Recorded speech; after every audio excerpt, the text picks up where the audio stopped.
Hello friends, तो चलिए start करते हैं। गांधी जी एवं उनके आंदोलन से संबंधित प्रश्न है।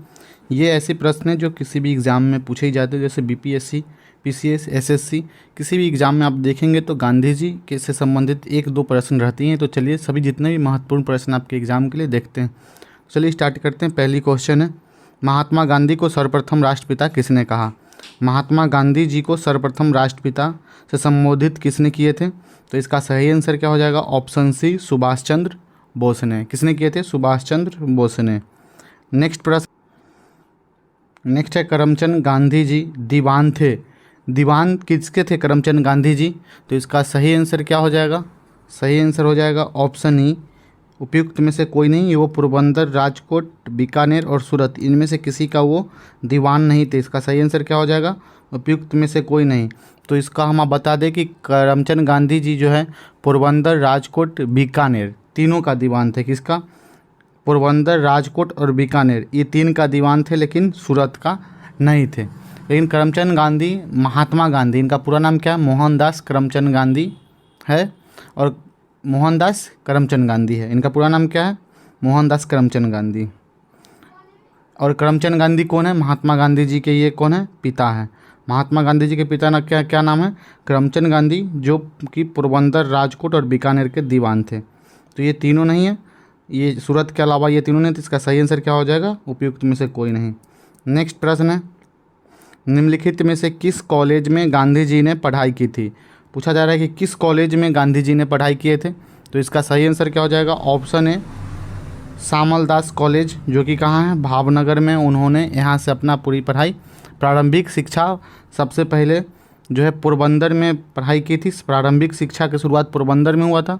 इन्होंने हाई स्कूल की शिक्षा राजकोट में जो एक स्थित अल्फ्रेड हाई स्कूल से प्राप्त किए थे। और इनके पिता अपने कॉलेज की पढ़ाई जो है श्यामल दास कॉलेज, कहाँ से? भावनगर से किए थे। इसके उपरांत अगर बात करें 1888 में इन्होंने यूनिवर्सिटीज कॉलेज लंदन से, 1888 में जो यूनिवर्सिटी कॉलेज लंदन में है वहाँ से जो लॉ की पढ़ाई किए थे। कहाँ से? लॉ की पढ़ाई यूनिवर्सिटी कॉलेज ऑफ लंदन से किए थे। चलिए नेक्स्ट प्रश्न है, दक्षिण अफ्रीका में गांधी जी ने निम्न में से किस पत्रिका का प्रकाशन किया? दक्षिण अफ्रीका में जब पूछा जाए तो इसका सही आंसर क्या हो जाएगा? इसका सही आंसर हो जाएगा ऑप्शन डी, इंडियन ओपिनियन नामक पत्रिका का प्रकाशन जो है गांधी जी दक्षिण अफ्रीका से किए थे। यह अखबार जो है गुजराती, हिंदी, तमिल और अंग्रेजी में प्रकाशित किया जाता था। हिंदी, तमिल और गुजराती में प्रकाशित किया जाता था। नेक्स्ट है, फिनिक्स फोरम कहाँ स्थित है? पूछा जा रहा है कि फिनिक्स फोरम कहाँ स्थित है। तो इसका सही आंसर क्या हो जाएगा? ये डरबन में स्थित है। डरबन कहाँ पड़ता है? ये जो है दक्षिण अफ्रीका में महात्मा गांधी जी अपने आंदोलन को संगठनात्मक रूप से प्रदान करने और सही दिशा देने हेतु उन्हें कई संस्थान, जैसे आपको बता दें नटाल, सुनेंगे नटाल, इंडियन कांग्रेस और टॉलस्टॉय फॉर्म तथा फिनिक्स आश्रम की स्थापना की थी। ये फिनिक्स फार्म के जगह तीन स्थापना किए थे, Natal Indian Congress, Tolstoy forum, याद रखिएगा टॉलस्टॉय फॉरम और फिनिक्स फार्म, ये तीनों की स्थापना महात्मा गांधी जी किए थे। नेक्स्ट प्रश्न है, गांधी जी दक्षिण अफ्रीका में कितने वर्ष रहे थे? दक्षिण अफ्रीका में उन्होंने कुल 21 वर्ष रहे थे। कितने? ऑप्शन बी इसका राइट आंसर है, 21 वर्ष रहे थे। गांधी जी की जब उम्र 24 वर्ष थी, हम आपको बता दें गांधी जी की जब उम्र 24 वर्ष थी तो इन्होंने 1893 ईस्वी में गुजराती एक मुस्लिम व्यापारी थे दादा अब्दुल्ला के मुकदमा लड़ने के लिए कहाँ गए थे? दक्षिण अफ्रीका, डरबन गए थे। और इस मुकदमे में इन्होंने सफलता प्राप्त कर लिया था।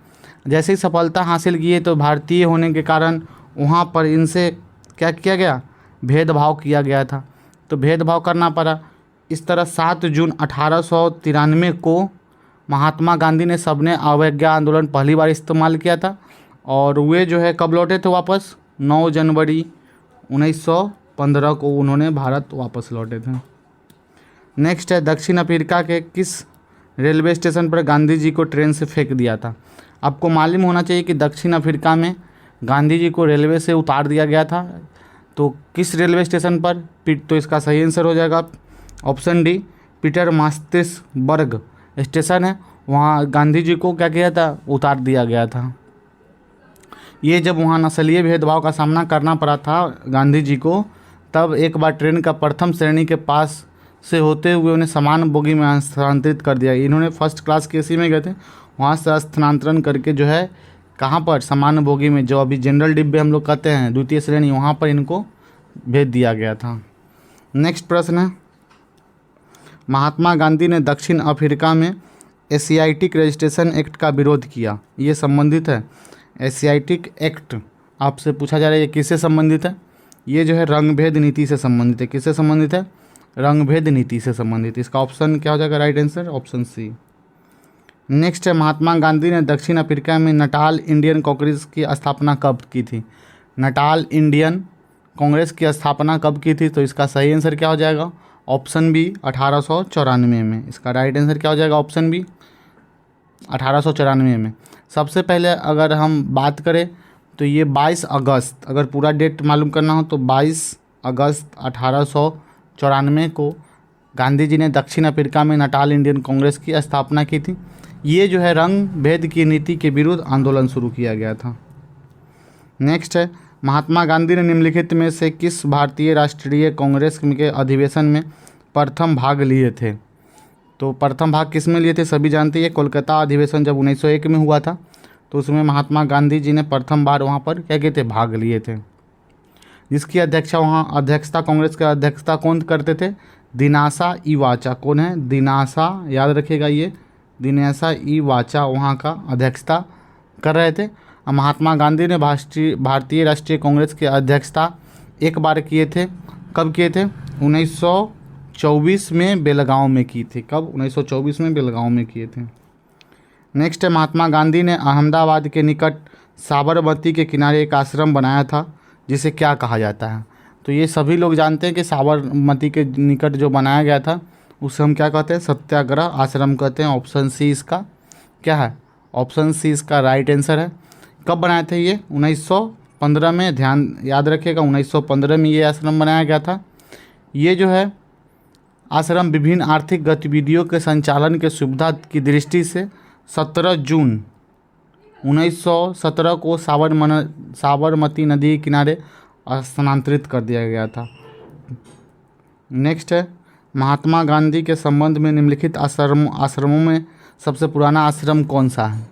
सबसे पुराना आश्रम कौन है इनका, फिनिक्स आश्रम। ऑप्शन डी इनका कौन है, पुराना आश्रम है। नेक्स्ट है, आपको बता दें साबरमती आश्रम की स्थापना उन्होंने कब किया था। साबरमती आश्रम की स्थापना उन्होंने 1915 में किए थे। सेवाग्राम है, सेवाग्राम आश्रम की स्थापना उन्होंने 1936 में किए थे। सदाकत आश्रम की स्थापना उन्होंने 1921 में किए थे। और फिनिक्स, जो अभी हम आपको बताएं, फिनिक्स की स्थापना उन्होंने 1904 में किए थे। तो सबसे पुराना आश्रम कौन हो गया, फिनिक्स। ये इसका क्या हो गया, ऑप्शन डी इसका राइट आंसर हो गया। नेक्स्ट है, हिंद स्वराज नामक पुस्तक किसने लिखी। हिंद स्वराज नामक पुस्तक किसने लिखी थी। इसका सही आंसर क्या हो जाएगा, ऑप्शन डी, महात्मा गांधी जी ने हिंद स्वराज पुस्तक लिखी थी। कब लिखी थी, 1909 में, जब पश्चिम मूल्यों की आलोचना करते हुए महात्मा गांधी ने हिंद स्वराज पुस्तक लिखी, जिसमें सभी क्षेत्रों में आत्मनिर्भर बनने की क्या किए थे, इन्होंने सलाह दिए थे। नेक्स्ट है, गांधी जी ने सेवा धर्म कहाँ अपनाया था। तो इसका सही आंसर क्या हो जाएगा, सेवा धर्म इन्होंने दक्षिण अफ्रीका में अपनाया था। इसका राइट आंसर ऑप्शन बी हो जाएगा। नेक्स्ट प्रश्न, नेक्स्ट है, महात्मा गांधी के राजनीतिक गुरु कौन थे। महात्मा गांधी जी के राजनीतिक गुरु कौन थे। तो इसका सही आंसर क्या हो जाएगा, ऑप्शन ए, गोपाल कृष्ण गोखले इनका राजनीतिक गुरु थे। ऑप्शन ए इसका क्या हो जाएगा, राइट आंसर हो जाएगा। जनवरी 1915 की घटना है ये। 1915 में जब महात्मा गांधी दक्षिण अफ्रीका से वापस लौटे थे, तो यहाँ गोपाल कृष्ण गोखले के विचारों से ये क्या हुए थे, अत्यधिक प्रभावित हुए थे। तो इन्होंने राजनीतिक दर्शन में सच्चे उदारवादी थे। गोपाल कृष्ण गोखले जी के बारे में बताया आपको, ये क्या थे, सच्चे उदारवादी थे, तथा वह साध और साधन दोनों की पवित्रता में विश्वास करते थे। इन्हीं की विचार से प्रभावित होकर महात्मा गांधी जी इन्हें क्या बनाए, अपना राजनीतिक गुरु बना लिए थे। नेक्स्ट है, निम्नलिखित में से कौन सा भारत में गांधी जी का प्रथम सत्याग्रह आंदोलन था जिसमें उन्होंने सविनय अवज्ञा का प्रयोग किया था? तो इसका राइट आंसर क्या हो जाएगा? इसका सही आंसर क्या हो जाएगा? ऑप्शन बी, चंपारण का आंदोलन। चंपारण का आंदोलन कब हुआ था? 1917 में। भारत में गांधी जी का प्रथम सत्याग्रह आंदोलन किसे कहा जाता है? ये चंपारण आंदोलन को, जिसमें उन्होंने सविनय अवज्ञा का प्रयोग भी किया था। तो नेक्स्ट क्वेश्चन है, महात्मा गांधी को कैसर ए हिंद की उपाधि प्रदान की गई थी? कैसर ए हिंद की उपाधि जो है प्रथम विश्व युद्ध में अंग्रेज़ों के समर्थन करने के कारण जो है इन्हें कैसर हिंद की उपाधि प्रदान की गई थी। प्रथम विश्व युद्ध में अंग्रेज़ों के समर्थन करने के लिए ब्रिटिश सरकार ने इन्हें कब? 1915 में गांधी जी को कैसर ए हिंद की उपाधि दिया था।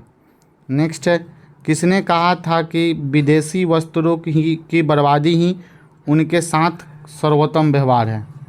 किसने कहा था ये गांधी जी ने ही बोले थे। गांधी जी यही बात बोले कि विदेशी वस्त्रों की बर्बादी ही उनके साथ सर्वोत्तम व्यवहार है। इसका राइट आंसर क्या हो जाएगा? Option B.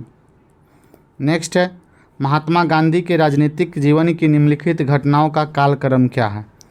तो हम अभी आपको बताएं कि चंपारण, आपको पहले याद रखना पड़ेगा कि चंपारण सत्याग्रह कब हुआ था। चंपारण सत्याग्रह 1917 में। अहमदाबाद मिल हड़ताल कब हुआ था? 1918 में। खेरा सत्याग्रह कब हुआ था? ये भी हुआ था 1918 में। और लास्ट असहयोग आंदोलन ये कब हुआ था? 1920 से 22 तक। ये पहले आपको कालक्रम याद होनी चाहिए।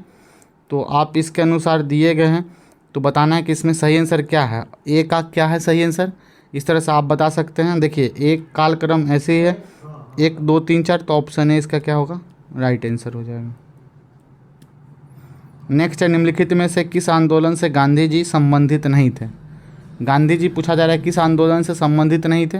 ये जो है स्वदेशी आंदोलन से गांधी जी संबंधित नहीं है। बाकी बात खिलाफत, भारत छोड़ो आंदोलन और खेरा आंदोलन, ये तीनों में गांधी जी का सहयोग था। सहयोगदोषी आंदोलन कब हुआ था? ये 1905 में हुआ था, बंगाल विभाजन के विरोध में हुआ था। उस समय महात्मा गांधी जी दक्षिण अफ्रीका में थे। बाकी शेष 3 आंदोलन जो है गांधी जी ने अपना नेतृत्व प्रदान किया था। नेक्स्ट है कि महात्मा गांधी को सर्वप्रथम राष्ट्रपिता किसने कहा? तो ये कहे थे सुभाष चंद्र बोस ने सर्वप्रथम महात्मा गांधी जी को राष्ट्रपिता से संबोधित किए थे। ये थे आज के इम्पोर्टेंट। इसका पार्ट 2 नेक्स्ट वीडियो में आएगा। Thanks for watching.